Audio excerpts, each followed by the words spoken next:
Shalom, all praises to Yahweh, Ba'ashem Yahushai, Ba'ashem Harakakadash, double honors to the apostles and elders of Great Most High Rowell, Shalom to all the brothers doing the work of serving truth, Shalom to the elect, uh, in the four corners. So, got this article going over, the Neuralink, because you had like a few days ago the second guy got the implant. It was after it was earlier in the year, I think like May, when the first guy got it, and now they got the second. So this is on Invez. They said, well, Elon Musk Neuralink advances with second human implant, 400 electrodes active as trials progress. So Neuralink, as far as I see it, it's kind of Neuralink seems to be serving the role of like PR for the MOTB, because it's kind of the role it plays is kind of showcasing all the possible benefits that people in the world are meant to be getting from engaging with it. And then the whole discussion around it is aspirational. And that's been how it's been from the beginning, because it was like 2018 when it was first mentioned. And when Elon Musk mentioned it, he was talking about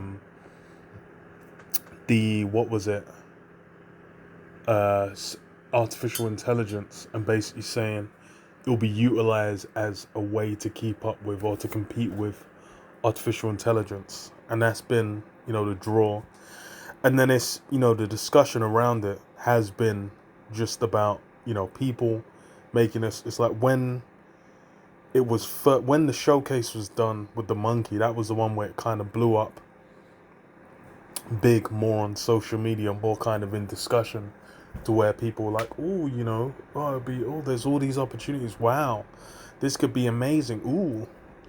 And that more or less seems to be that kind of role, because part of the appeal's always been with this is to have it where it either seems like it's life saving. It will be like, oh no, if you're crippled, now you're gonna be able to have a Neuralink, and then you can utilize it to overcome that. You might be interfacing with technology, and then it's that kind of what's the term?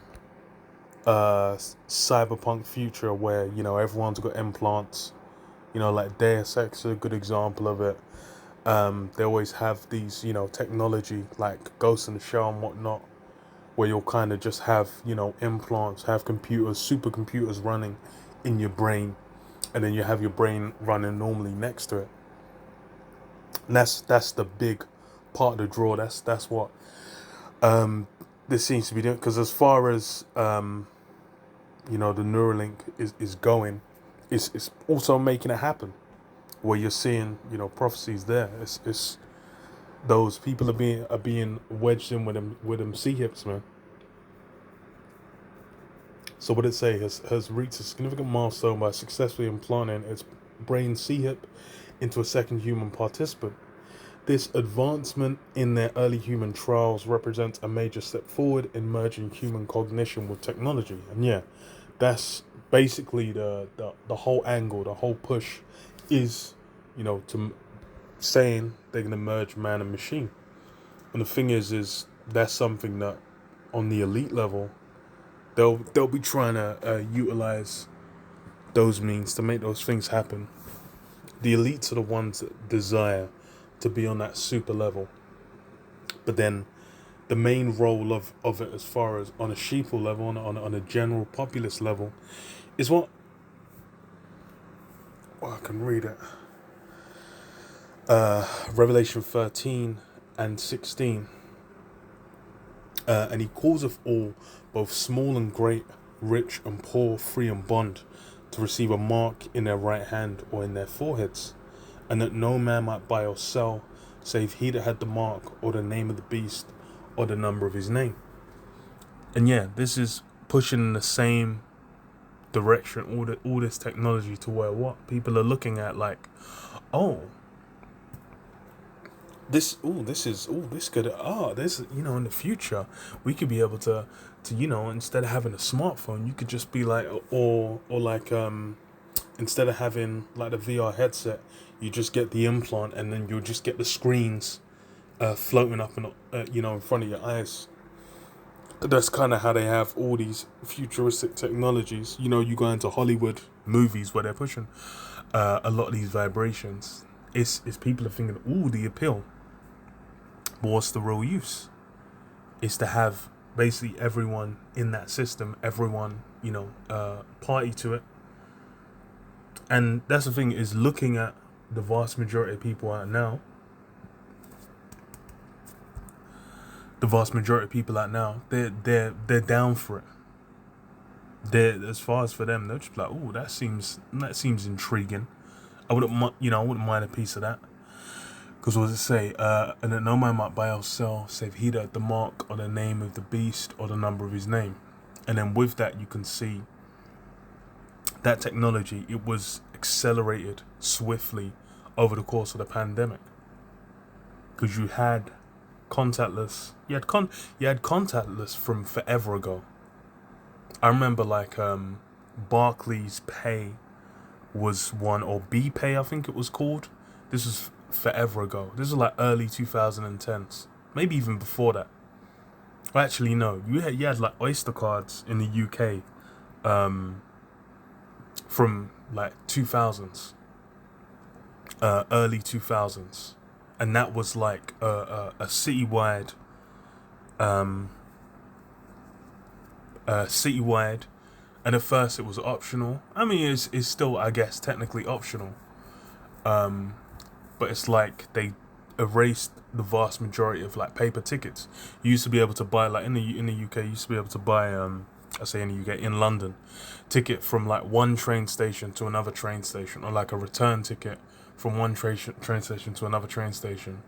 But then that basically, when I think it was 2005 or 2006, they took all of that out and basically put on the Oyster card system, to where you can still buy travel cards. You can buy like travel cards, and that's more, I think, for like people that are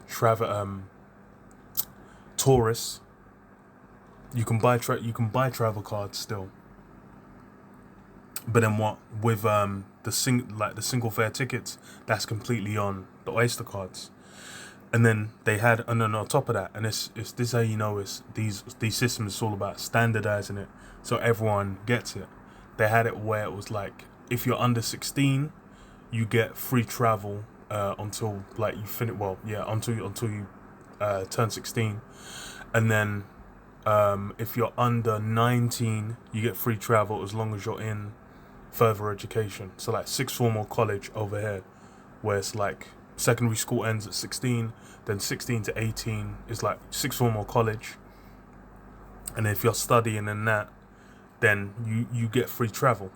And then everyone was basically partaking in that, because this is when there was I remember during the period where they first started it was when there was EMA, education maintenance allowance, where you'd basically be paid to go into further education. They'll pay you like up to £30 a week, because there weren't enough people going. So then they had and then with as soon as they put that in, there was even I remember like talking, this is in the world, like as a like 16, 17. I remember there were guys saying like, oh, they're gonna use those, where it's like people who use those free travel tickets, because for the ones where you're under, if you get free travel, if it's the under 16 or under 19 ones, it has your face on it, has your name, has your address, and then all that information you need to give to get the free travel. So there were cases where it was like police were basically, people were being caught in crimes, then they'll go to TfL, Transport for London, and then they'll be able to get their like where they travel to, and all these basically all the details, and then they'll be like, okay, they tapped in at this time, they tapped in at this station, tapped out at that station, then they'll get the CCTV and be like, okay, yep, Yeah, you were so you were definitely in this area at this time, and then we got CCTV of you at this location, and then guys are getting caught up in jail, thrown the fucking jail off the back of that if they went, on they might have gone somewhere, robbed someone, shanked someone, whatever, and then jumped on the underground to escape. They were getting caught. So even from then, it was clear that whole system is basically, to get it's basically laying the groundwork, laying the foundation for these things. And that's, one of multiple angles, because like I said, the financial's the key one, and then contactless has basically taken over, because even with Oyster cards now in London, you can have it where you can just tap a contactless card, and as soon as you you have that contactless card, you can use it for payments, you can use it for everything. And before, you would have to you had like card machines where you'd top up money on your Oyster card, or you pay monthly for a travel card on your Oyster card or whatever. But then now you can get it's if you get like all those things you can just do on contactless. And then you can even register your contactless card like it's an Oyster card within the system, so you can then if you get overcharged, if you get undercharged, if all those issues, you can deal with the same way you would with an Oyster card. And that just shows that all these systems, they're laying the groundwork, and they can easily be converted. So then going back to this Neuralink, what they say. So in a recent back in the article, it says, in a recent interview on the Lex Friedman podcast, Musk provided an update on the progress of the trial, revealing that 400 out of 1,024 electrodes implanted in the second patient's brain are currently functioning. Musk expressed cautious optimism about the results.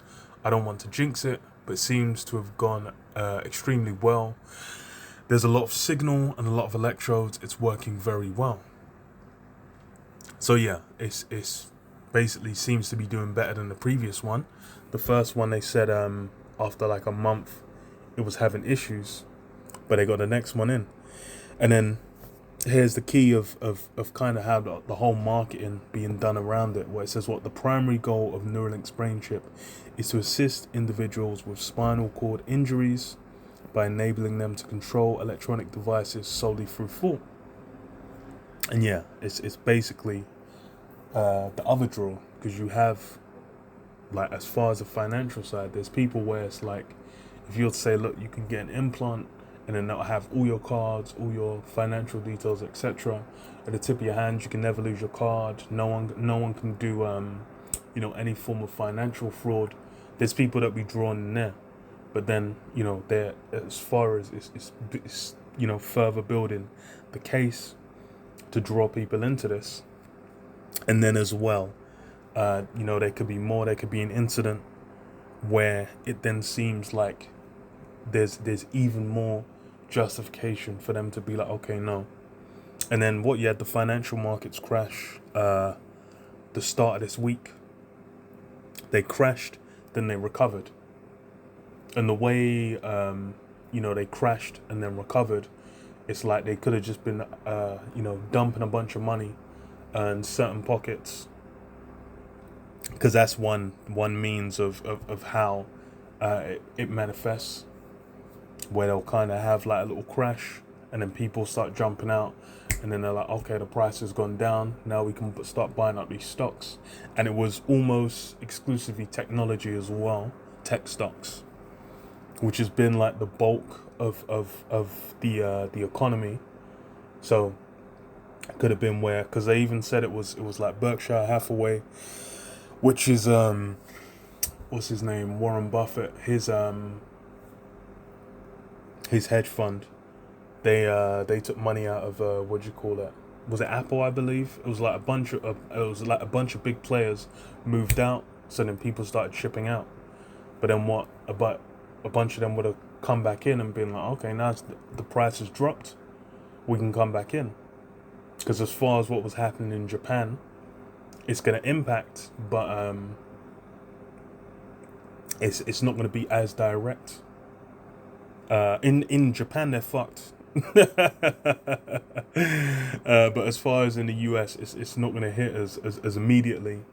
So it looks like it was done to kind of check some people out, get some people broke as fuck. We'll see how it shakes out in the long run, and the with Japan's been kind of peak, like they've basically been down bad from their crash in the 90s. They never really fully recovered. But yeah, it says control electronic devices solely through thought.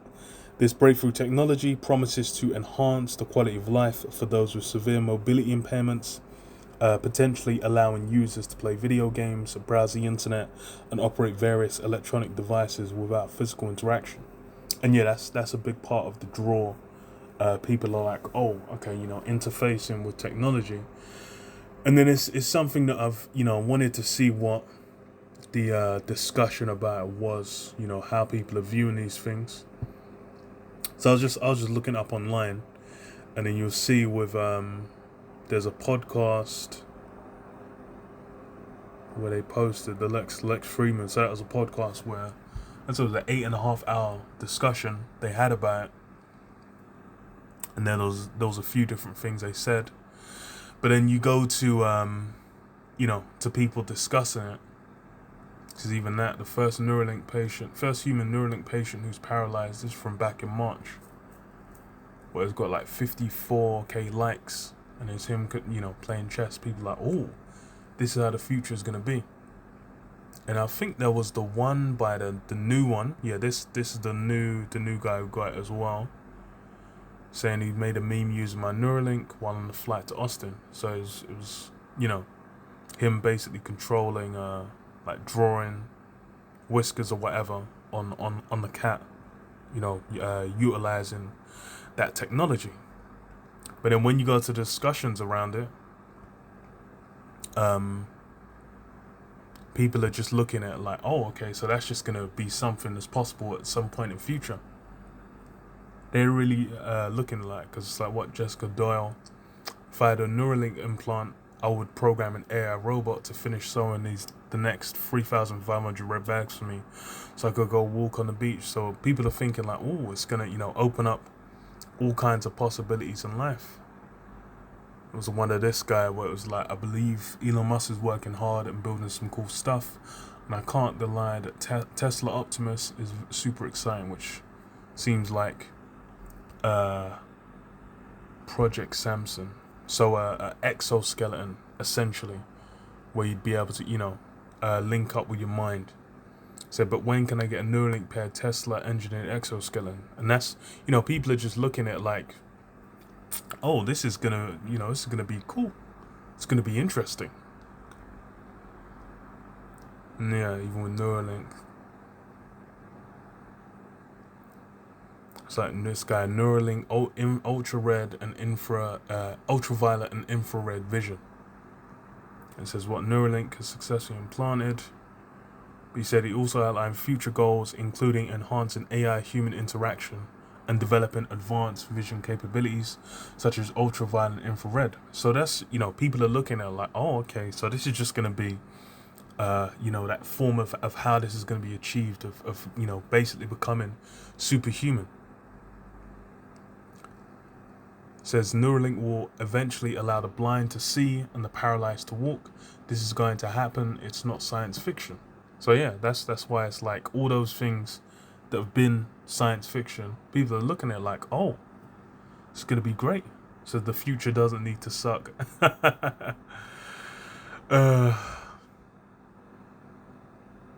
With his AI-powered exoskeleton. So yeah, says DARPA advisor admits publicly Neuralink is dinosaur tech. DARPA M3 program has officially achieved a non-surgical brain control by nanotechnology. Which, yeah, when you deal with things, what do you call it? When you deal with military application of technology, it's gonna be Yeah, it's gonna be a different level, and it's really not gonna be public.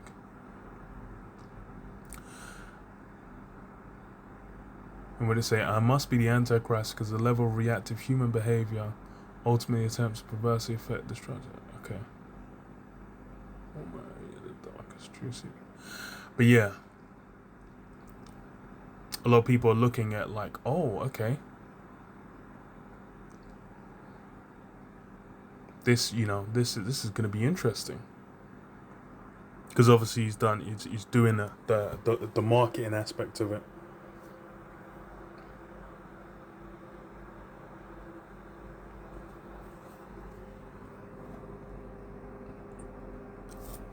And that's the thing as well. So yeah, to restore sight, people are buying into it. People are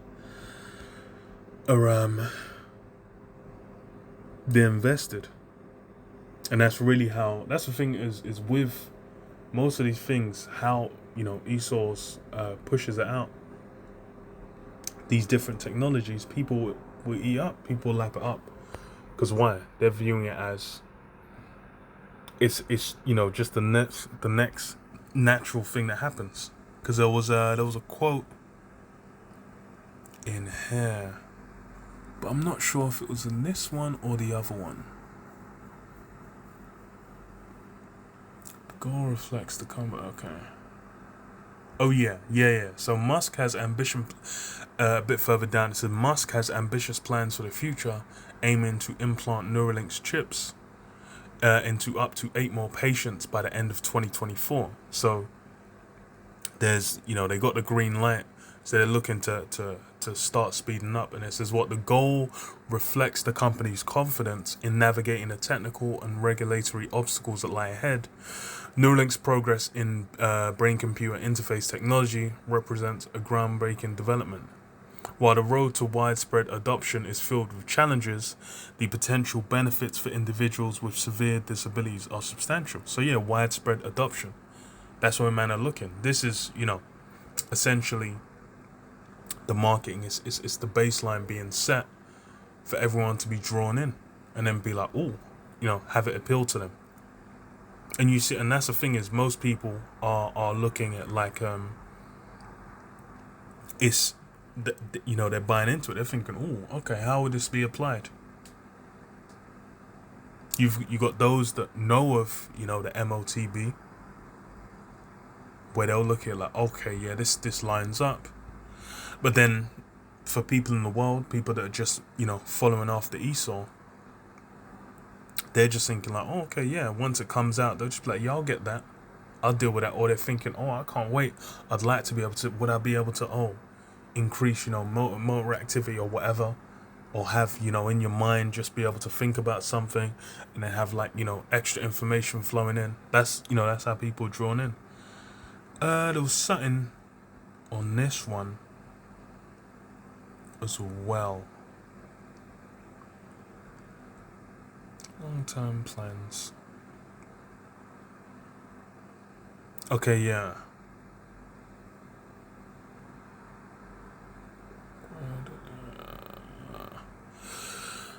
What was it?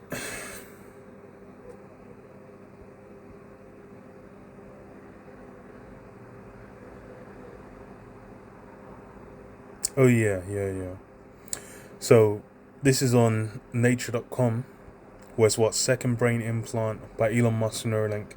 Will it fare better than the first? So under long-term plans, it says Musk said during the 10th of July live stream that Neuralink plans to frequently offer upgraded devices, each of which would be implanted during another neurosurgery. By contrast, Paradromics calls for as long a gap between successive neurosurgeries as possible.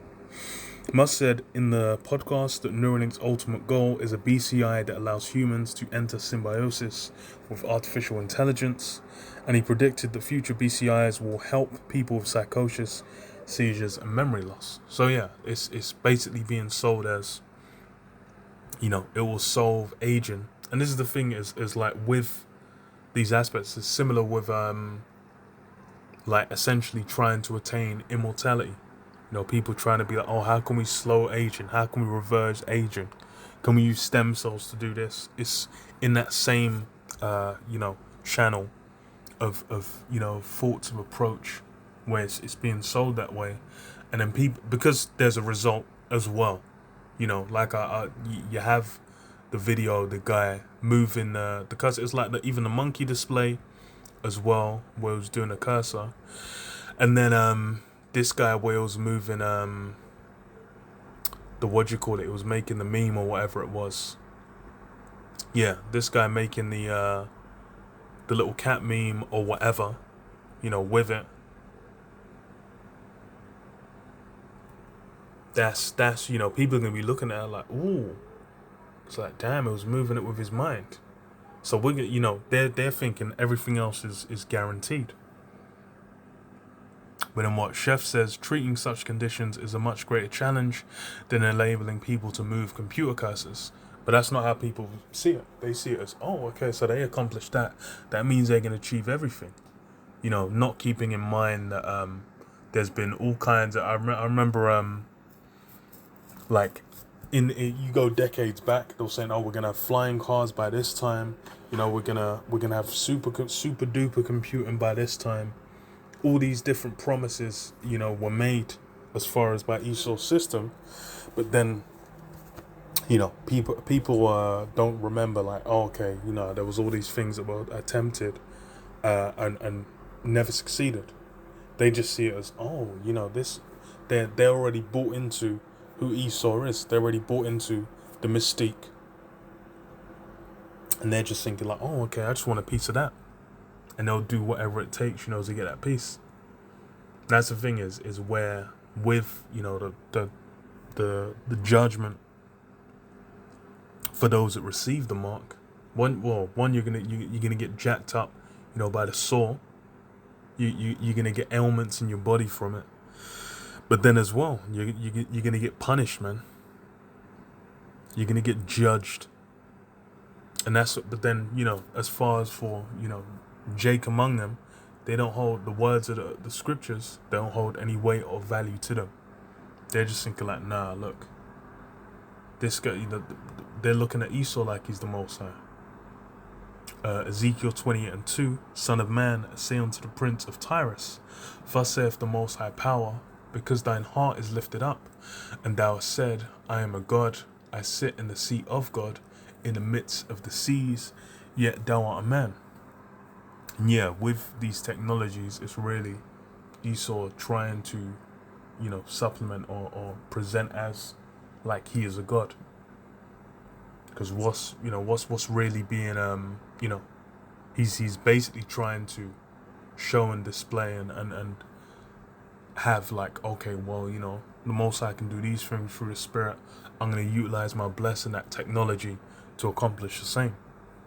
So he's thinking it's like, oh, you got the miracles where it's like, the man couldn't move, but then he can move again, or he might be lame, he might have be dumb, he could be deaf, he could be blind, and then sight returned, hearing returned, speaking returned. Like, okay, well, I'm gonna do the same thing. But then again, it's because it's Esau, it comes with well, it's basically being done through the left hand side, and there's side effects. So as it says, Son of man, say unto the prince of Tyrus, thus saith the Most High Power, because thine heart is lifted up, and thou hast said, I am a God, I sit in the seat of God, in the midst of the seas, yet thou art a man, and not God, though thou set thine heart as a heart of God. Behold, thou art wiser than Daniel. There is no secret that they can hide from thee. With thy wisdom and with thine understanding, thou hast gotten thee riches, and hast gotten gold and silver into thy treasures. And yeah, this is the draw, the appeal.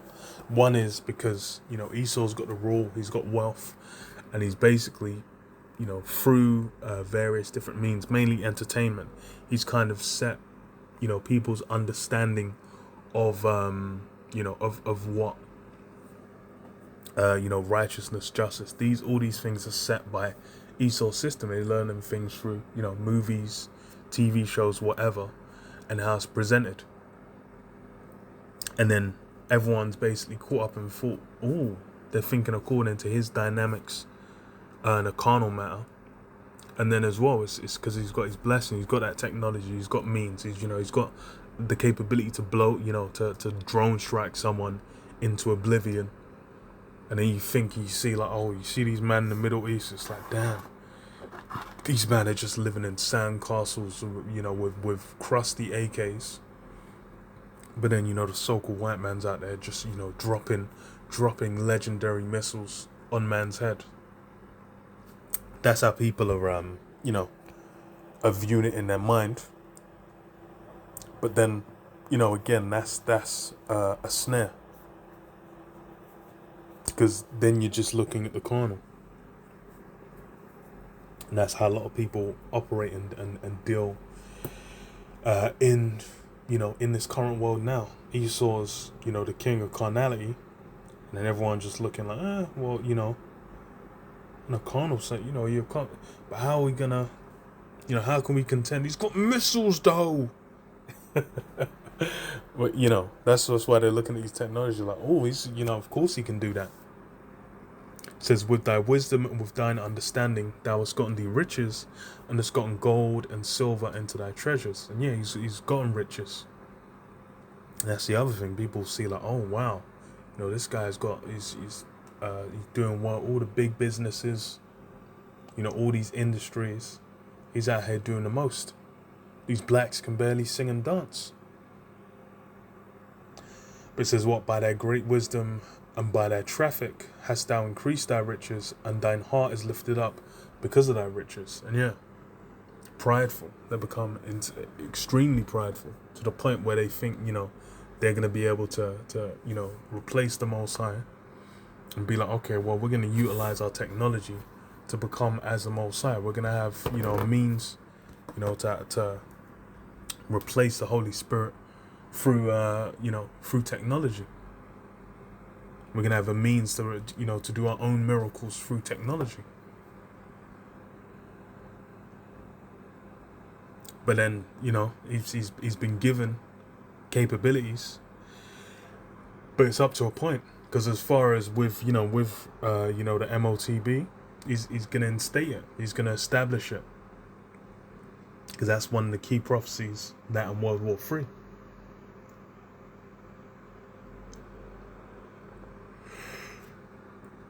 But then what? Verse 7. Behold, therefore, I will bring strangers upon thee, the terrible of the nations, and they shall draw their swords against the beauty of thy wisdom, and they shall defile thy brightness. So yeah, there's even with those things accomplished,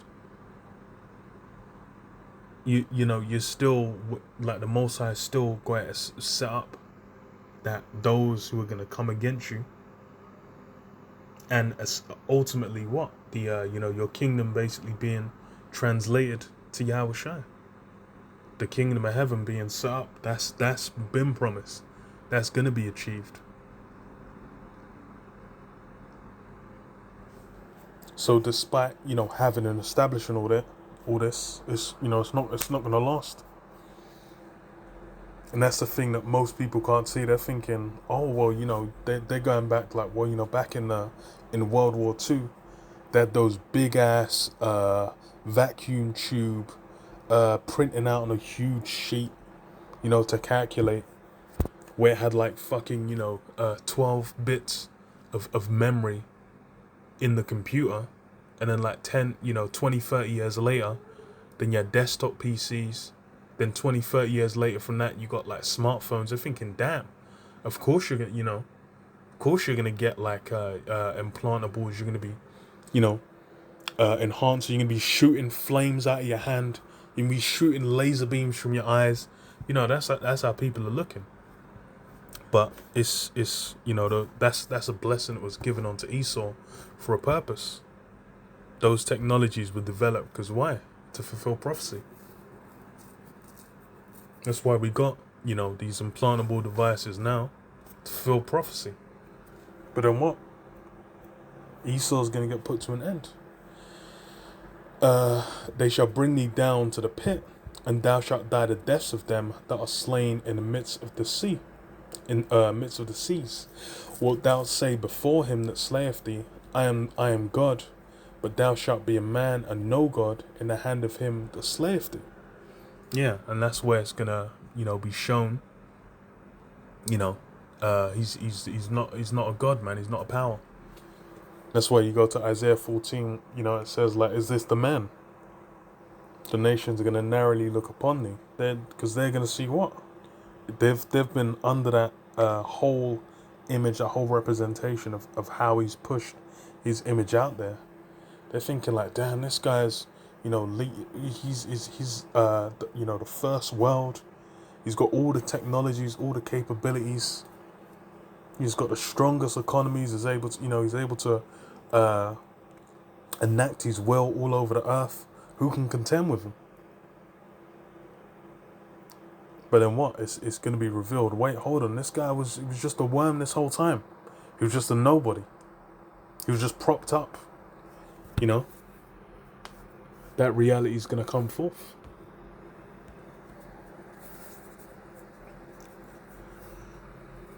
Isaiah 16:1, it says, arise, shine, for thy light is come, and the glory of the Lord Yahweh is risen upon thee. And that's going to be, upon those are the elect.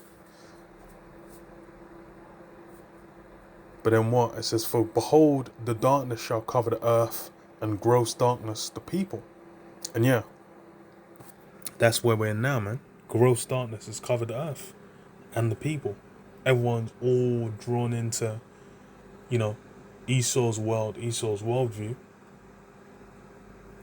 But then again, these things are going to be shown to be the lies that they are. All that, so-called light, this, it's like, oh, we're going to make it so the blind can see. We're going to make it so those that are paralyzed can walk, it's going to be proven, to be false.